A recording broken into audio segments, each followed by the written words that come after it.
7, 6, 5, 4, 3, 2, 1. What's up, guys? Welcome to today's vlog. So on today's vlog, I've got something special, which is a brand new scissor. So I'm gonna review that for you guys. You'll be able to purchase it on Free Salon Education right away. So if you're looking for a new scissor, this could be the one. Also, I had a question, so we're gonna build this video around a question that Tiffany Mast asked on Facebook. So Tiffany says, there's so many ways to do face framing. It's also confusing which one to do or which is better. Foolproof, please teach me. So I'm gonna show you guys, it's not necessarily a foolproof way of cutting a face frame, but there's multiple ways to cut a face frame. So I'm gonna show you guys that. Also, everybody that commented below, Sarah, Julie, Cindy, all saying they have trouble with face frames. So I think this will be a great video. I think you guys will get a lot out of it. I'm gonna show you guys this scissor right now, get my thoughts. I've never held this scissor before, so. Ooh, look at this packaging. Okay, so this is the exciting part. This is the Stephen Moody series scissor from Mizutani. Let's take a look, slide it out. Ooh, look at that, see-through.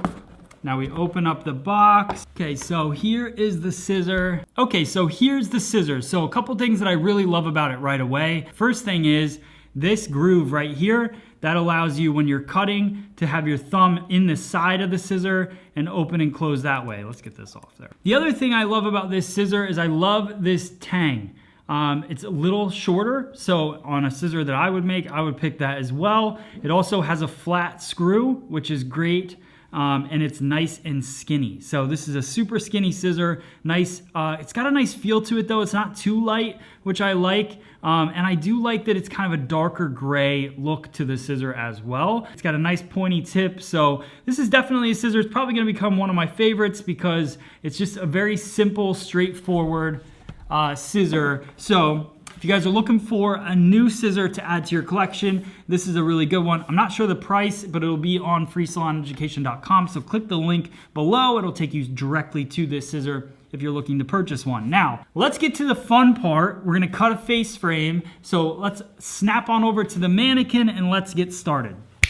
Okay guys, so we're gonna break this video up into two segments. The first segment's gonna be cutting a face frame using a center parting, and the second part of the video is gonna be cutting a face frame with a side parting. I also wanna go over the different techniques and mechanics that are going to go into cutting this face frame and getting a successful result. So the first thing is elevation. I showed you guys with the comb just then where 90 degrees is. Once you know where 90 degrees is, then you can find 0 degrees. You don't want to go too low when cutting a face frame with your elevation. The lower you go, the heavier the hair gets. And I think what a lot of people do is they just take the hair, they take their parting, and they bring everything straight down and then cut everything based on their finger angle. You want to really work the elevation throughout the head shape. So the first section that I took, I bring it out at 0 degrees, which is straight off of the forehead.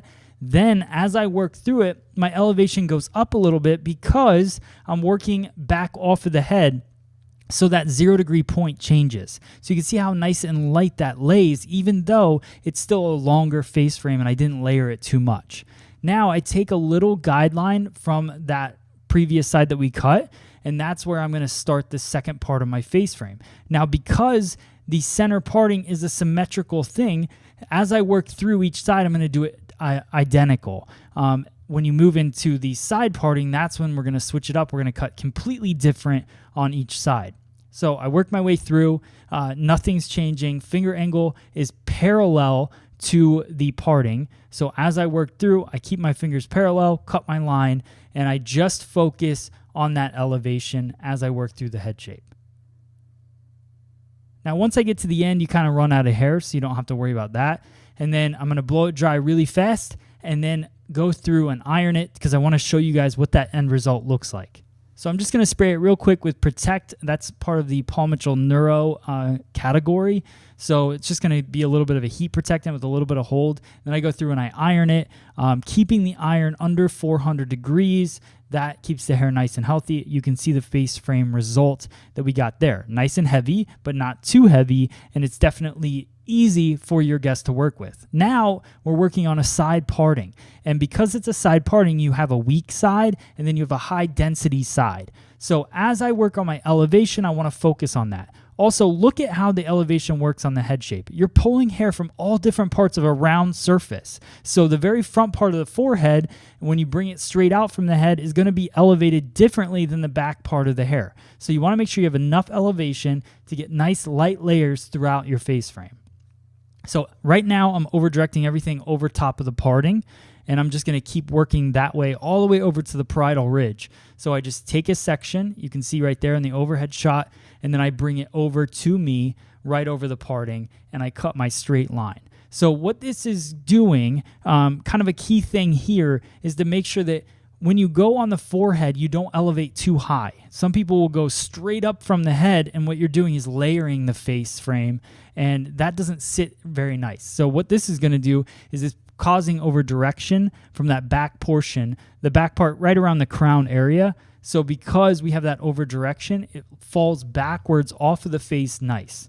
So the next step when cutting the face frame is we've got the top done. So we worked our way over to the parietal ridge, over directing everything over the parting. I don't want to continue my way through that side because what will happen is I'll collapse that entire rest of from the parietal ridge down to behind the ear. If I over direct that all over the parting, it's too much over direction for the head shape and it collapses it. It makes it very weak. So our goal is to make sure that we have a nice strong perimeter, even though it's a mannequin, a nice strong perimeter that goes well with the rest of the layering that we've created throughout the face frame. So what I'm going to do is I cut that top section in half and I clip it away. Then I take a new guide and I start over directing everything up to that new guide. So straight up from the parietal ridge, basically. And what that's going to do is just still going to layer the sides, but it's not going to be too much. It's not going to take out too much weight and make the perimeter weak. Same finger angle, same over direction. So we're still pushing the hair off of the face, which is going to give it a nice lie when the guest goes to style it.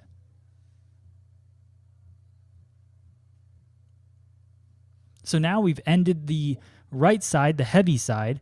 So now we're just going to go through and work the weak side. So I'll comb everything over. I'm going to take a piece for my guide and then clip the rest away.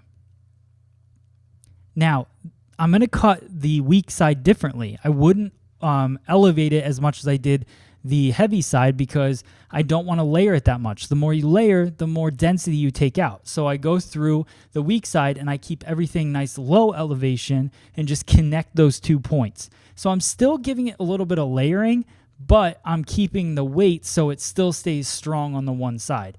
A lot of hairdressers will go through and they'll cut both sides exactly the same, but you have to treat them differently because they are different. So now I'm going to go through, blow dry, and finish the style. I'm using the Paul Mitchell Neuro iron, keeping it under 400 degrees so I don't create any damage. I'm also using the Neuro Protect spray, so that's a heat protectant. And now I use the Neuro Finish spray, which has a nice hold to it to finish the style. Hope you guys like this. Definitely let me know if you have any questions below in the comments. All right, guys, so I hope you like this video. I hope you find the techniques that we use to cut this face frame and the thought process behind it. I hope you find that helpful in the salon as you're cutting hair. The next thing I want to do before I finish this video, we did talk about and use the Mizutani Stephen Moody collaboration scissor that is now available on freesaloneducation.com. A couple things, I had never used this before, so I don't launch anything on the website until I actually get to use it. So this scissor was a really nice experience, and I want to talk about why I really like it. So a while back, you guys may remember, and some of you bought it, we came out with a limited edition FSE scissor. We based it off of the Ichinino-san #1 scissor, which is one of my all-time favorite scissors because it's not super expensive, but it's also works really well. It cuts really smooth. A lot of people like that smooth feel to a cut. I like the point of the scissor, all of that stuff. So that's why we came out with the FSE edition of the Ichinino-san. We made it gold, so on and so forth.